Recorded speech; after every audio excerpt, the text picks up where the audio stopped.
Nouvelle semaine, nouveau podcast, et oui, vous savez, c'est la tradition, chaque semaine, un nouveau sujet, et ça y est, c'est l'été. Vous entendez peut-être les petits oiseaux chanter derrière moi, ça y est, il fait beau, il fait chaud, et c'est peut-être également le moment où on a un peu plus de temps, et le moment où on se pose des questions, mais quelles sont les actions à mettre en place cet été sur mon site e-commerce. En effet, c'est là où on devrait déjà préparer la rentrée, voire déjà préparer Noël, où au quotidien on va mettre un certain nombre d'actions en place sur son site du stream bien sûr, mais surtout sur son site e-commerce, pour que à la rentrée, finalement ça transforme. Alors forcément, lorsqu'on se pose la question de se dire quelles sont les actions qu'il va falloir que je mette en place sur mon site e-commerce, on va essayer pendant ces quelques minutes de ce podcast Dataline d'orienter un petit peu ces actions transformation, d'orienter ces actions finalement conversion.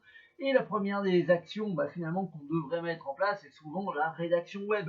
On vous le rappelle depuis des mois, voire des années pour certains, le contenu est roi sur Internet. C'est peut-être le moment de vous mettre à la rédaction web. Alors la rédaction web, c'est bien sûr la rédaction optimisée SEO, référencement naturel. La première des choses à faire lorsque on a un site e-commerce, c'est de reprendre soin de ses fiches produits. La rédaction des fiches produits. N'oubliez pas qu'une fiche produit qui transforme, c'est une fiche produit qui va rapporter de l'argent. Une fiche produit doit être bien écrite, intéressante et également longue. On parle d'au moins 300 mots, voire plus, et surtout parfaitement optimisée pour les moteurs de recherche. C'est le moment ou jamais où on va commencer à mettre du balisage, certaines balises HN, Meta, Alt et tout ce qui va avec. C'est peut-être également le moment où on va commencer à traduire son site dans une autre langue, parce qu'on se rend compte que finalement, après avoir analysé ses stats, son Google Analytics, on se rend compte qu'on a des clients qui viennent d'un autre pays. C'est peut-être également le moment où on va commencer à animer son blog, son site avec un petit peu de fantaisie. La rédaction de poèmes, la mise en place d'horoscopes, enfin, des choses qui peuvent attirer votre lecteur au quotidien. On ne vous demande pas de rédiger des documents universitaires, mais bien d'animer un blog avec un sujet qui intéresse votre audience. Bien sûr, au préalable, on aura fait une recherche de mots-clés, on aura regardé si on peut véritablement avoir une certaine autorité sur le sujet. Et puis, on vous le dit souvent, il faut produire du contenu régulièrement avec les bonnes pratiques SEO, tout en invitant à y vendre des produits, des services, peut-être prévoir du contenu sponsorisé. C'est ce qu'on appelle vulgairement de la rédaction commerciale ou du copywriting. Tout ça, ce sont des choses que généralement pendant l'été, on a un peu plus de temps pour s'en occuper. Bien sûr, la priorité, c'est vos fiches produits. Je vous rappelle que c'est par là que rentre un maximum de gens. Et puis, l'autre priorité, c'est le référencement gratuit, mais ça peut être aussi le référencement payant. On parle de référencement web, de SEO, bien sûr. Mais ça peut être aussi le moment où on va commencer à faire de la publicité. Publicité sur Facebook, si votre cible est plutôt B2B, B2C. Si elle est plutôt B2B, mais plutôt dans le domaine de l'emploi ou du professionnel, très spécialisé, ce sera peut-être même sur du LinkedIn. C'est le moment où, si vous êtes commerçant artisan, il va falloir aussi peut-être réfléchir sur votre visibilité locale vis-à-vis de cette digitalisation. Est-ce que j'ai bien une page Google My Business? Est-ce que finalement je suis bien présent dans Google Maps, dans Waze? C'est le moment où on va commencer également à regarder ces pages de vente. C'est peut-être également l'été, parmi les actions qu'on devrait mettre en place pendant l'été, où on devrait commencer à réfléchir à la mise en place de newsletters, d'emailing. Si vous en avez déjà, c'est génial. C'est le moment où il faut analyser son contenu, ce qui marche pas, avoir une véritable stratégie de contenu avec du marketing entrant, et puis peut-être à vous former sur toutes les techniques de community management. Si vous êtes déjà passé à l'étape d'après, et si vous faites déjà beaucoup de trafic, c'est peut-être le moment où il faut commencer à réfléchir à l'affiliation, bien sûr. Toutes les idées de business sont bonnes dans le développement de sites web. C'est peut-être le moment où vous allez également penser à la refonte ou au développement d'applications. Tout ça, ça va vous permettre de programmer vos budgets pour l'année d'après. Et c'est souvent pendant l'été où on prend du temps sur le bord de la piscine ou en terrasse avec le verre de rosé à consommer avec modération ou le verre de soda bien frais. et où à un moment donné on va commencer à regarder toutes les améliorations qu'il pourrait y avoir. C'est peut-être aussi le moment de reprendre toutes les checklists qu'on a depuis des mois, avec toutes les corrections de bugs qui peuvent être informatiques ou d'automatisation, vu que maintenant on cherche à automatiser un maximum et arrêter d'utiliser bêtement et machinement le fichier Excel, avec peut-être une macro qui tourne derrière. Non, aujourd'hui, attention, plus on va essayer de faire les choses manuellement, et plus il y aura des possibilités de bugs. Donc, là, c'est là où, à un moment donné, on va essayer d'automatiser. C'est peut-être également le moment où il faut vous former. Si vous êtes sur Shopify, sur Magento, sur PrestaShop, sur WordPress, sur WooCommerce, ou même sur d'autres, hein, on pourrait passer de BusyShop, BigCommerce, etc., etc. N'oubliez pas que vos CMS évoluent. Et ils évoluent très vite. Je vous rappelle que sur PrestaShop, on est déjà à la version 8, alors qu'il y a encore des commerçants qui sont sur la version 1.5 ou 1.6, qui ne sont pas encore passés à la version 1.7. Ça avance très vite.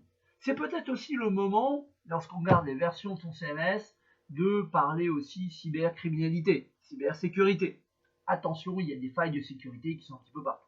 L'été, c'est également le moment où on va analyser ces données, où on va faire ces statistiques, où on va remettre à jour ces tableurs, ces macros qu'on a tous dans tous les sens. Je vous rappelle que ex-Google Data Studio, qui s'appelle aujourd'hui Looker Studio, peut être connecté un petit peu partout et vous permet d'avoir des tableaux de bord en temps réel. Et en plus, c'est gratuit, donc c'est juste génial. Il suffit juste à un moment donné de se poser la question, quels sont les éléments que j'aimerais bien afficher.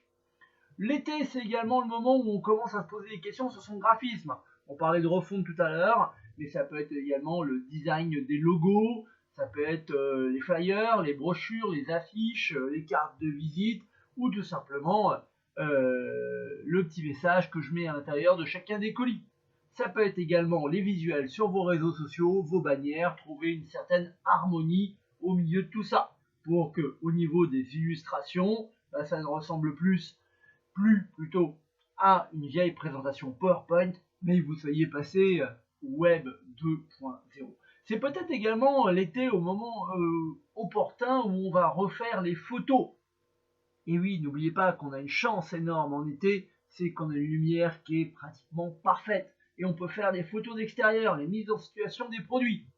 C'est juste génial. On parle de photos, mais on pourrait parler aussi de vidéos. Je vous rappelle qu'aujourd'hui, il est assez simple avec son smartphone de faire des petites vidéos d'animation. On n'a plus besoin d'avoir énormément de matériel. C'est peut-être également le moment où on va commencer à se mettre à l'audio et au podcast. Tiens, ça tombe bien. Si vous m'écoutez, c'est que vous êtes déjà devenu accro au podcast. Donc, les vidéos de présentation, les vidéos publicitaires, les petites bandes annonces, les animations, qu'elles soient 3D ou GIF animé, les montages vidéo, animer sa chaîne YouTube, tout ça, ce sont des choses que l'on peut déjà prévoir. Et puis, peut-être qu'on va commencer à réfléchir également à l'organisation d'événements, à la rentrée, réunir vos clients, être présent sur un salon. Tout ça, ça va plus loin que la gestion de projet, c'est une véritable stratégie de marque, la stratégie de marque qui doit être liée avec la stratégie des réseaux sociaux. Je ne vous demande pas de faire une étude de marché ou de monter un business plan, mais plutôt de réfléchir à l'avenir. C'est peut-être aussi le moment où on va regarder un peu plus en détail ces informations légales, ces informations juridiques. Je vous rappelle que ça avance à une vitesse pas possible. Si vous faites du marketing direct, attention, on n'a plus le droit de faire n'importe quoi avec la data aujourd'hui. Et puis, si vous avez fait tout ça et qu'il vous reste encore un peu de temps, vous pouvez aussi faire les choses qui sont un peu casse-pieds, c'est-à-dire l'administratif et le secrétariat. Mais franchement, profitez de votre été, il y a bien assez de choses à faire. Vous l'avez bien compris, dans la liste des tâches à mettre en place dans son e-commerce cet été, finalement plein d'actions, mais surtout anticiper l'avenir. Peut-être également commencer à réfléchir sur les prochains recrutements que vous aurez besoin de faire. Attention, je vous rappelle que le marché du travail est toujours tendu en ce moment et pour recruter, c'est pas évident. C'est peut-être aujourd'hui qu'il faut déjà prévoir votre période forte qui va être la fin d'année avec finalement, qu'est-ce que j'ai acheté, comment je le mets en avant, quels sont les bras qui vont me permettre de m'aider, et pas forcément faire des colis, mais ça peut être aussi m'aider dans le marketing, et puis tout simplement pouvoir m'organiser au quotidien. Et c'est peut-être le moment où on va commencer également à réfléchir à de nouveaux services. Peut-être que vendre des services associés avec vos produits, si vous vendez des articles de cuisine, c'est peut-être le moment de proposer des cours de cuisine ou des fiches recettes, qui sait, ou de proposer différentes animations. Vous l'avez bien compris, la seule limite est votre créativité, et d'autant plus si vous êtes dans un domaine comme la cuisine, le loisir créatif ou les créations artistiques. Mais dans le vêtement, on pourrait aller également bien plus loin, le design, la personnalisation de t-shirts. L'été, c'est le moment où on doit réfléchir à ses prochaines actions et surtout essayer de remettre au carré son site web ou d'anticiper les actions de la rentrée, car la rentrée, c'est déjà demain, alors que nous sommes qu'au début de l'été, et le meilleur est devant nous, avec une très belle fin d'année. Voilà mes conseils pour animer votre site e-commerce et pour réfléchir aux actions à mettre en place cet été. Comme d'habitude, on se retrouve sur toutes les bonnes plateformes de podcast. Comme d'habitude, j'attends vos commentaires qui sont toujours très intéressants. Vous n'hésitez pas à me faire des remarques, à me dire tiens, les prochains podcasts, on aimerait bien plutôt aller dans ce sens ou dans l'autre sens. Moi, j'aime bien vos retours. Donc j'attends vos retours sur toutes les plateformes de podcast, sur YouTube également, ou sur notre site internet. Et puis, je vous souhaite un très bel été et je vous dis à très bientôt. Ciao